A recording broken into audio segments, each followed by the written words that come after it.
Gemima Cabeleireira, cortes, penteados, hidratação, escovas progressiva e definitiva, tintura, maquiagem, manicure e pedicure. Tudo isso com produtos da melhor qualidade. Agende seu horário, 3031-9295. É hora de construir uma carreira sólida. É hora de estudar de onde você estiver e na hora em que puder. Universidade Paulista Unip. Há 5 anos é top no mercado de trabalho. Unip investe em você. Apoio acadêmico 24 horas. Cursos à distância a partir de R$ 149,00 e desconto de 50% na primeira mensalidade.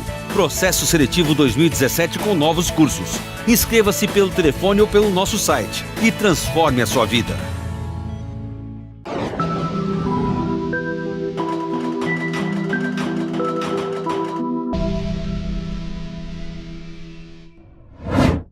Olá, estamos iniciando mais um programa Ciranda Literária, hoje conosco Cláudia Bergamini. Seja bem-vinda. Muito obrigada, Reilda. É um prazer estar aqui na Ciranda.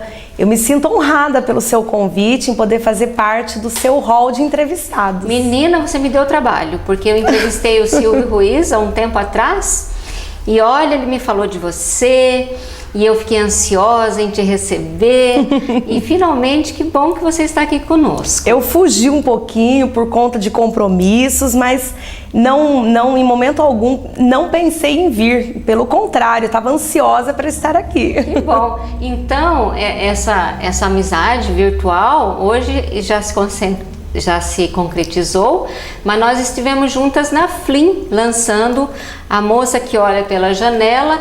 A Flim é a nossa festa literária aqui de Maringá e eu tive a honra da Cláudia lançar lá conosco no nosso estande Ciranda Literária. Qual foi assim o seu sentimento de estar aqui com maringaenses, porque aliás é de Londrina, a nossa convidada, professora e escritora. E como foi o seu sentimento aqui conosco? Bom,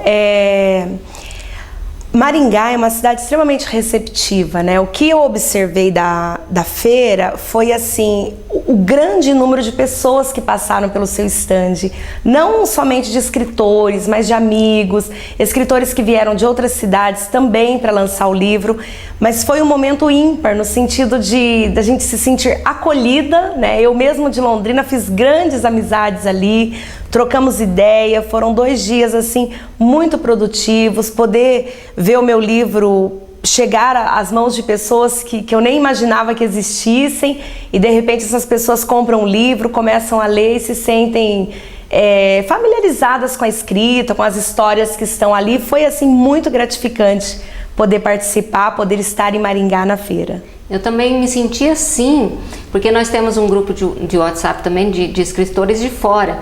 Então, foi maravilhoso o encontro. Nós nos reunimos no sábado da feira e como se nós já nos conhecêssemos há muito tempo. A Franciele, quero mandar um abraço, aliás, se incumbiu de unirmos. Sim, foi o meu contato, inclusive. Não é? E que bênção, tudo convergir para o bem da literatura, e trocamos livros, amizades, então vale a pena realmente. Se você estiver nos ouvindo, faça um contato que você estará conosco na próxima. Mas, falando em literatura, professora Cláudia, quem é você? Antes de ser escritora, eu sei que vai demorar um pouco, mas tenta resumir aí, antes de ser escritora, quem era ou quem é você?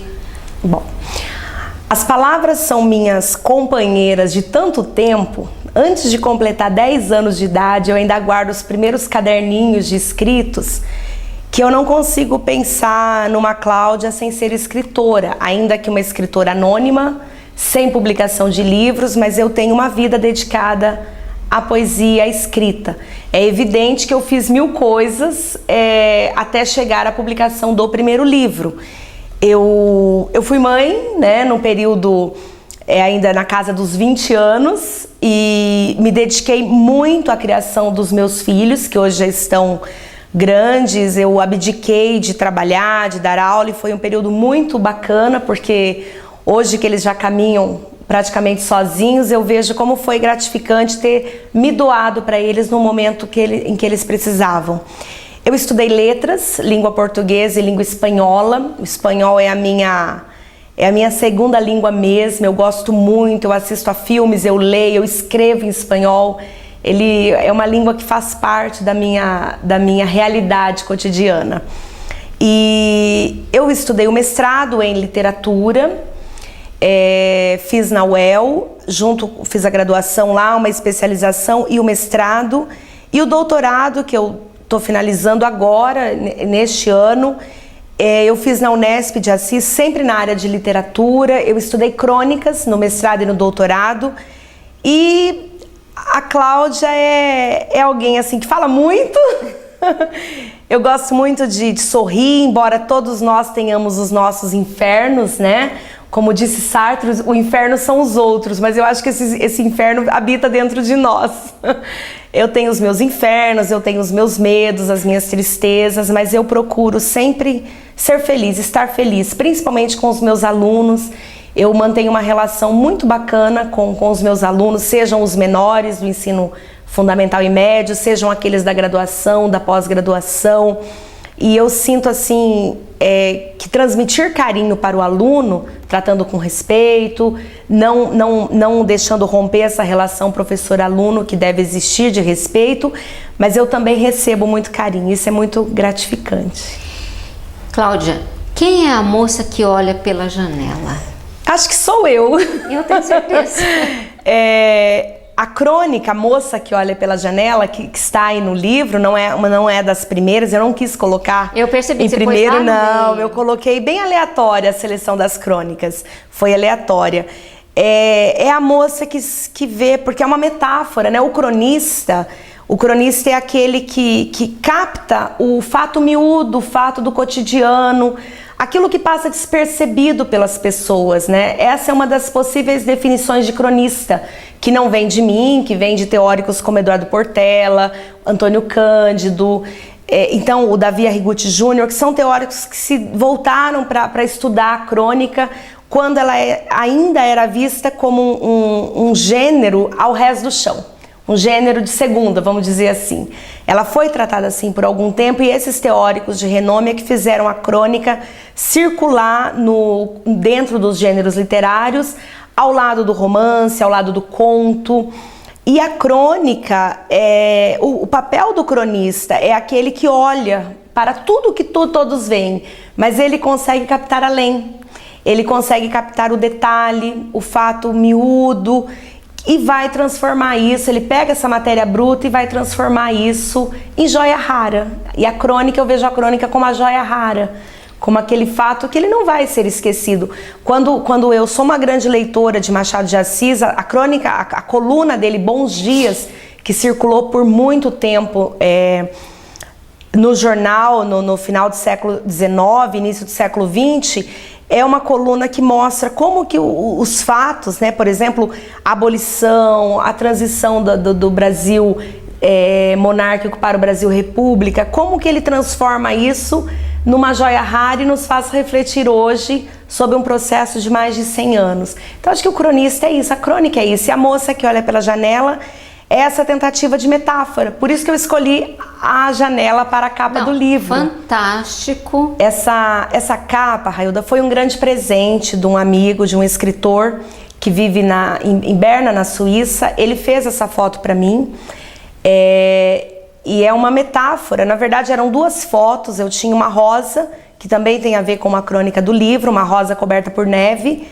E tinha essa, e eu me encantei, e eu disse, acho que o título tem tudo a ver com essa janela, né? É a ideia de estar olhando, assistindo e poder refletir sobre aquele acontecimento. E aliás, lendo o seu livro, eu me imaginei assim, a moça olha pela janela e eu estou entrando dentro dela. Em alguns aspectos, sim. Não é? Porque eu estou lendo você. Às vezes alguém manda um WhatsApp e diz assim, estou te lendo, daí eu penso, que perigo. Nossa, que perigo. Eu digo, como assim me lendo? Será que realmente ela está captando a essência ou ela está lendo? Que é diferente. Bom, você é escritora, você sabe que nós devemos separar o eu lírico do poema do poeta ou da poetisa. E nós devemos separar o cronista do narrador da crônica, não é? Mas essas duas mãos, elas estão tão amalgamadas que há momentos que eu tenho certeza, e eu sei disso, que o que eu escrevi é o que eu estava sentindo naquele momento.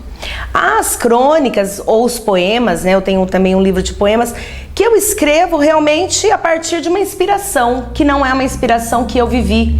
Pode ser um fato que eu vi, que eu assisti. Agora, muitas crônicas sou eu. Sim. Sou eu que estou ali, né? A dor, sim, o amor, às vezes o desejo. Então eu sei que eu estou ali presente como Cláudia, não como cronista. É muito bom isso também, porque quando a pessoa está te entendendo, você muda. Pra não dar tanta pista assim, não, né? Deixa o leitor quebrar a cabeça. Não é verdade? É verdade, é uma estratégia, né? O ato de escrever, ele é um quebra-cabeça, né? Você tem que segurar o seu leitor, você tem que procurar a palavra certa para enfatizar o modo de dizer, de maneira a permitir que a linguagem se torne literária, porque a linguagem literária, ela enfatiza o modo de dizer. Não é o que eu digo, é o modo como eu digo. E ela precisa, o escritor, ele precisa encontrar caminhos para separar o joio do trigo. Quem sou eu, Cláudia, escrevendo, e quem é o cronista, a figura que eu quero criar ali. Porque ali também tem uma Cláudia que é uma construção da própria Cláudia. Todo autor passa por isso, por uma construção. Por isso que há muitas vezes as pessoas falam, então você está triste? Não, eu escrevi sobre isso. Ao passo que há outros momentos que realmente a escrita é fruto do que você está sentindo. Mas nem sempre. Você pode escrever, brincar com as palavras, montar um quebra-cabeça com as palavras, escrever sobre tesão, sobre libido, sobre tristeza, sobre dor, e não necessariamente você está sentindo aquilo naquele momento. Essa é, pois, a construção literária. Sim, e verifico também a dualidade entre a linguagem acadêmica, a linguagem popular que você usa. E falando do jornal, que promove as suas crônicas, aliás, né? Que ela está Nosso Dia. Nosso Dia, isso. Dá os parabéns ao jornal. Que coisa boa saber que estão abrindo portas para a crônica, que, como você disse, tão mal vista ou até... Por muitos ainda mal vista. Não é? Ser escritor num país como o Brasil, que ainda é um país de poucos leitores, em que pese o fato de nós termos sim um público leitor formado, mas esse público não é extenso, né? Diferente de outras áreas que tem um público seleto, não é? É muito extenso, nós temos um público seleto. Então, o jornal Nosso Dia, ele abriu esse espaço para mim há mais de um ano. Eu publico 2 crônicas semanais, nas 2 edições semanais do jornal, às segundas e às quintas-feiras. Eu tenho, assim, um carinho muito grande pelo editor, pelo Thiago Mossini, que prefaciou meu livro, né? Porque ele acreditou no meu trabalho e me abriu portas. E eu tenho sido muito feliz com a resposta dos fãs. Eu recebo muitas mensagens via Facebook, cartas que são deixadas na edição do jornal, e-mails. Então eu tenho sido assim muito feliz participando. E o jornal Nosso Dia é um jornal popular. E eu circulo entre o popular e o acadêmico porque eu tenho uma formação acadêmica que exige de mim, muitas vezes, para orientação de trabalho, de TCC, de monografia, exige uma linguagem elevada. No entanto, nós estamos no mundo e o mundo é popular, o mundo é essa efervescência das ruas, é esse calor que vem do povo, e eu sou povo, é o povo do qual eu também faço parte. Então eu não posso deixar de falar de Londrina, do calçadão, dos bares que oferecem os pratos populares e que são muito queridos pelo londrinense. Londrina é uma cidade universitária, então tudo isso circula na minha crônica. Eu não posso ficar avessa a tudo isso porque eu estudei, fiz mestrado, doutorado, de jeito nenhum. Eu tenho que circular entre o popular também, porque é ele que me lê, é ele que me alimenta no dia a dia. Isso me deixa super feliz. Então, às vezes a linguagem ela é coloquial, às vezes as crônicas têm uma linguagem mais elevada, mas eu adoro quando eu consigo escrever bem coloquial, conforme é o público que eu sei que me lê. E o bom da crônica é que ela é curta e ela manda o recado. Ela manda o recado, ela é curta, às vezes uma ou outra ela mantém a estrutura narrativa, mas a crônica permite ser reflexiva, permite ser argumentativa. E não inquisitiva lírica. Também, não é? Você não. simplesmente expõe eu e sai. O leitor sai que do vai cenário, dizer, o né? leitor não tem que concordar comigo. Aliás, eu tenho algumas, eu me lembro de uma crônica que eu uso um termos de Hobbes, que o homem é o lobo do próprio homem, e eu recebi uma mensagem de uma pessoa: eu não concordo com você. Eu falei: ótimo, que bom. Não, porque o homem não é assim, o homem é bom, é a gratuidade do mal. Essa crônica se chama. E aí, ele não concordou comigo e nós conversamos por um bom tempo sobre isso e continuamos cada qual com a sua opinião. E isso é fantástico, porque a literatura, Railda, ela precisa ser um canal de debate, não um canal para impasses. Ela precisa ser um canal aberto para permitir que o professor em sala de aula leve o aluno para uma reflexão em relação à postura do homem, em relação à postura do homem na sociedade, na vida pessoal, mas ela não tem que ser briga. Deixem brigar lá os políticos. A literatura, ela pode falar de política, ela pode falar de cotidiano, ela pode falar da própria literatura. A crônica pode falar de qualquer assunto. A literatura como um todo pode falar de qualquer assunto, mas ela tem que servir como um canal para o debate e para a formação humana. Porque assim ela promove para reflexão, na verdade. Para reflexão, para muitas vezes a pessoa vai se identificar com a sua crônica e vai perceber que há outras pessoas naquela situação e que bom, virou crônica. Exatamente. Não é?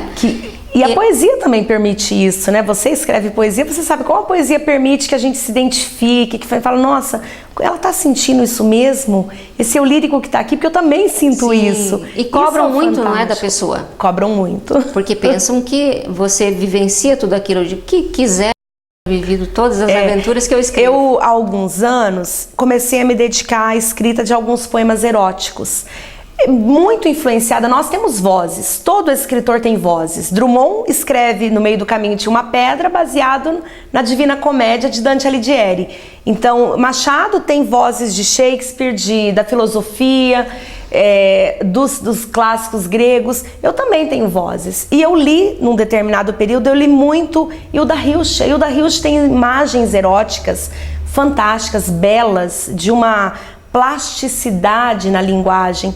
E é claro, eu fui influenciada por isso, e o meu livro de poemas, algumas crônicas também tem algumas imagens eróticas. Tem cenas, eu tenho textos de masturbação feminina, e numa determinada situação eu fui advertida por isso. E eu fiquei muito triste, porque eu mantenho uma página no Facebook, Cláudia Bergamini Poetisa, e eu posto tudo lá. E eu não tenho problema nenhum, porque eu vejo a escrita como arte. E eu posto porque eu gosto, às vezes com fotos minhas, às vezes com fotos que eu fiz, mas que não são minhas, da minha imagem. E eu fui advertida em relação a isso. Então quer dizer que você escreve aquilo que está acontecendo com você? Então é um pensamento muito pequeno, reduzir a escrita literária ao que a pessoa viveu. Ainda vai demorar um pouco. Ainda vai demorar um pouco. Nós moramos numa região do Paraná ainda bastante provinciana. Londrina é uma cidade provinciana. Ela sequer uma capital, uma cosmopolita, mas ela é provinciana. As pessoas têm um pensamento pequeno, né? As pessoas ainda querem ser cosmopolitas, mas elas ainda se vestem de uma maneira fechada, provinciana, querem uma escrita mais provinciana, e isso me chateia muito, porque eu tô cheia de ideias, eu tô cheia de sentires, eu tô cheia de criatividade para colocar no texto, e aí você fica limitado porque o que vão pensar de mim? Eu não estou preocupada com o que vão pensar de mim, mas eu acabei não publicando mais esses textos eróticos, e evito também textos de política, porque eu já fui lá atrás, tive problemas com isso. Eu os escrevo, mas eu não os publico. Isso é lamentável, né? Um dia talvez alguém leia, né? Eles estão lá. Vamos esperar então. Eu falei que eu havia escolhido uma em especial, e na verdade depois que eu falei contigo no WhatsApp, eu acabei escolhendo mais umas 2, 3. Tá ótimo. Então me comprometi. Mas eu gostaria que você dissesse de você. Há alguma em especial nesse livro? Sim. Uma é difícil, né? Porque são meus filhos, né? Só umazinha. São as minhas filhas, os textos são filhos. Mas assim, eu gosto muito da crônica Despir-se. Eu a escrevi em junho de 2015 eu estava num sábado de chuva fazendo aquela arrumação no closet, estava tudo bagunçado. Eu falei, tá na hora de tirar algumas peças de roupa daqui. E eu larguei toda a bagunça, porque veio uma reflexão no sentido de falar, poxa, essa roupa, eu vivi uma coisa com essa roupa, eu vivi uma história com essa roupa. Nossa, eu usava tanto essa peça, agora eu não uso mais. E aí a Crônica desse Pierce, ela fala um pouquinho sobre isso, sobre como as peças de roupa, elas estão ligadas à nossa história. Algumas nos remetem a cenas tristes, outras muito felizes. Algumas eu descobri que eu queria rejeitá-las, queria passar para frente, mas eu não conseguia, porque havia um laço sentimental com aquela peça de roupa muito forte, porque me remeteu a um cheiro, a um acontecimento, a uma festa ou a algo triste. Então a Crônica desse Pierce é para mim assim bem especial. Não é a única. A Crônica a Deus, que está na página 163, eu a escrevi no dia 17 de julho, mais ou menos 1 hora depois que mamãe havia falecido agora, faz 4 meses. Eu estava na CESF, que é o lugar em que as pessoas em Londrina aguardam para a liberação do corpo.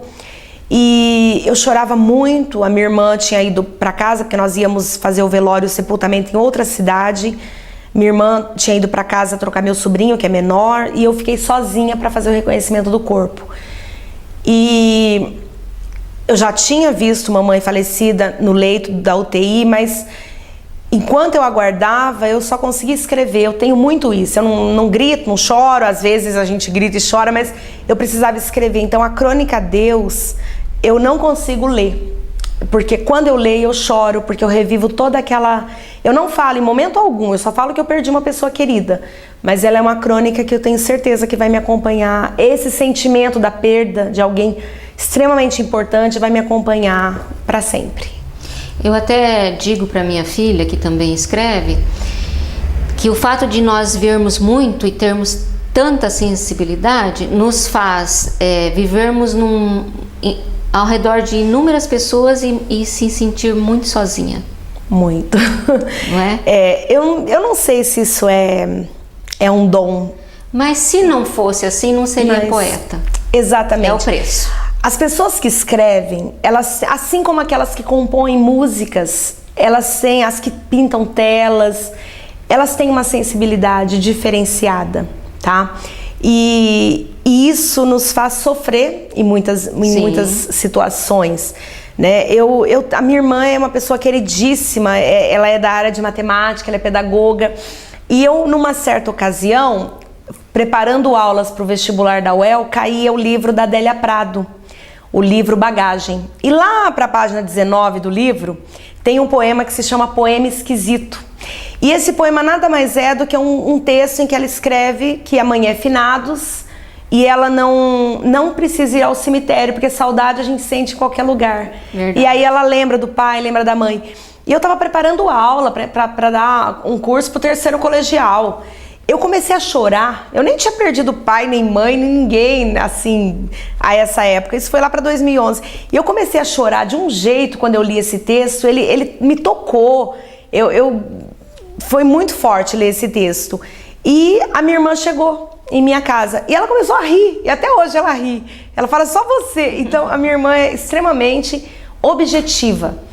Ela não consegue olhar para a situação e encará-la da mesma forma que eu. Isso não é um defeito dela. Mas é exato. E nem um defeito meu. É uma questão confronto. Que quem tem essa afinidade com a literatura acaba se tornando mais sensível. E isso eu já constatei conversando com muitos autores. Então, como eu disse, de repente, se você for exata, você não vai ter essa perspicácia, essa sensibilidade para escrever. Não, é verdade. Bom, as minhas. Equações e inequações. E a outra, amei a Fúria do Corpo. Eu até tentei achar se tinha mais coisas, né?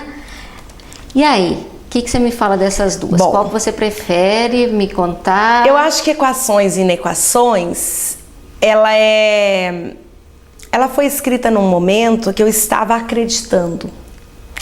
Então o amor só pode ser teu e ponto. Estava efervescente. Então, ela foi escrita num momento assim, muito de acreditar. Eu gosto dela porque ela é uma crônica muito otimista, Sim. né? Ela fala de amor, ela fala de um sentimento que ainda me ronda. E eu tenho um carinho muito especial por este texto. É de 2015, do final de 2015.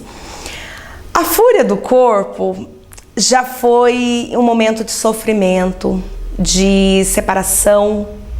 É o corpo em fúria, né? Eu tenho a Fúria do Corpo também, que não tá aí no livro. De um oceano entre duas pessoas. Então, ela é mais pesada, ela é triste, ela é o corpo em fúria sentindo a ausência. Né? São duas crônicas das quais eu gosto bastante. Então é um pêndulo, né? É um pêndulo, né? Se referem ao mesmo sentir, mas em momentos diferentes, né? Eu fico feliz de ter escolhido, otimista então. e um outro mais... Fico outro feliz, pessimista. porque as duas eu me identifiquei bastante. Eu gosto delas. Porque são dois polos mesmo. São dois polos. Mas tem uma crônica, Hilda, que eu tenho um carinho por ela. Eu fiz o doutorado em Assis. Assis fica a 123 quilômetros de Londrina. E eu já comentei, né? O escritor, ele vem com a cabeça, ele fica fervilhando. Ele não consegue olhar alguma coisa e não falar sobre ela. E eu estava atravessando a divisa, como eu tenho feito nos últimos 4 anos, desde que eu comecei o doutorado. E já li muitos teóricos que falam sobre cultura. Eu gosto muito de discutir literatura brasileira, a literatura dos países lusófonos. Eu tenho trabalhos sobre isso, com orientações e trabalhos meus. Então, eu atravessava a divisa, Paraná-São Paulo. Eu falei, vou parar o carro e vou fazer uma foto. Eu tinha horário para chegar em Assis, mas eu parei tudo para fazer a foto. E aí, enquanto eu estava em Assis, eu não via a hora de poder ter um momento meu para escrever.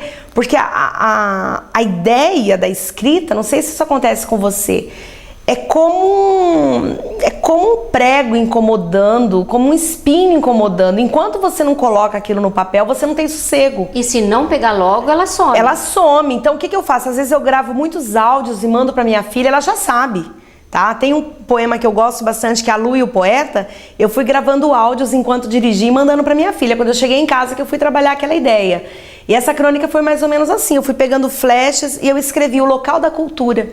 Porque Londrina é uma cidade próxima à divisa, assim como Maringá também tem a divisa com o Mato Grosso, a gente está próximo do Paraguai, e aí eu fico da Argentina, então eu fico pensando assim, esse espaço onde circula a cultura, eles são espaços muito tênues, né? Muitas vezes, quando eu atravesso a ponte, né? Se eu cometer um crime na ponte, a ponte não é nem Londrina, nem São Paulo, nem Sertanópolis, nem São Paulo. Se eu cometer um crime ali, quem vai me julgar? Eu li sobre esse questionamento. Eu fiquei pensando, enfim, são as divagações que todo louco escritor faz. Isso. Mas, Cláudia, que prazer estar aqui com você.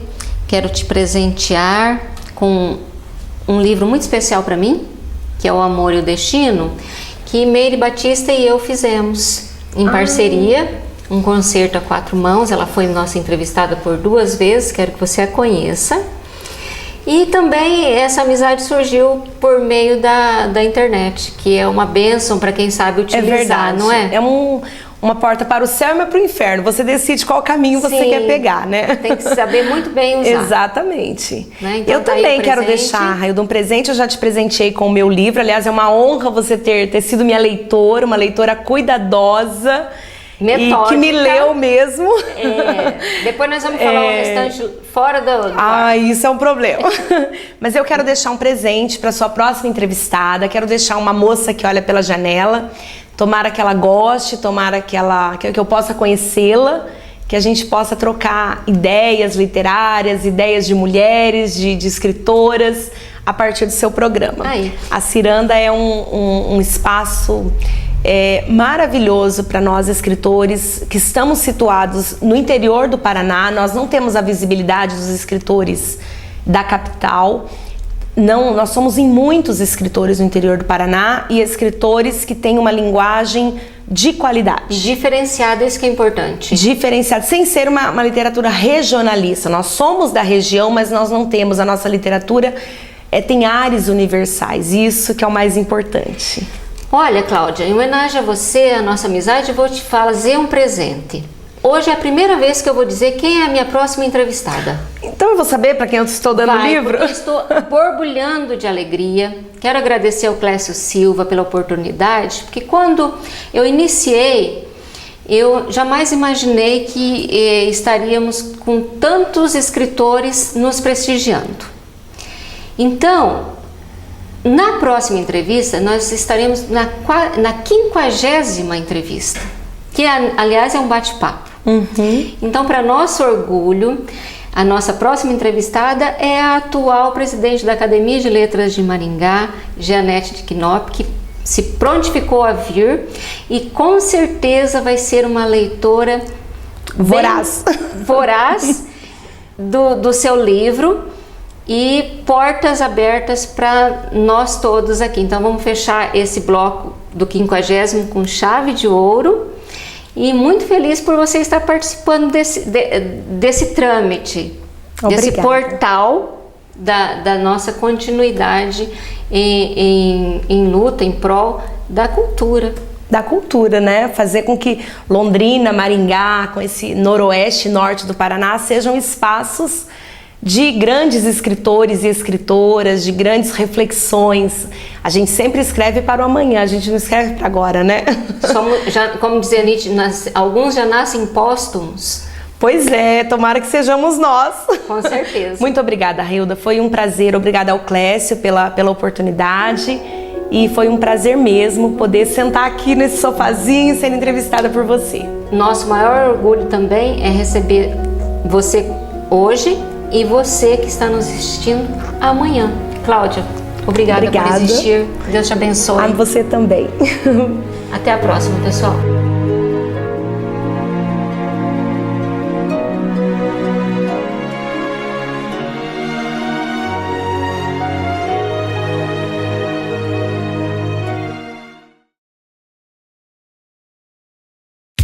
Gemima Cabeleireira, cortes, penteados, hidratação, escovas progressiva e definitiva, tintura, maquiagem, manicure e pedicure. Tudo isso com produtos da melhor qualidade. Agende seu horário, 3031-9295.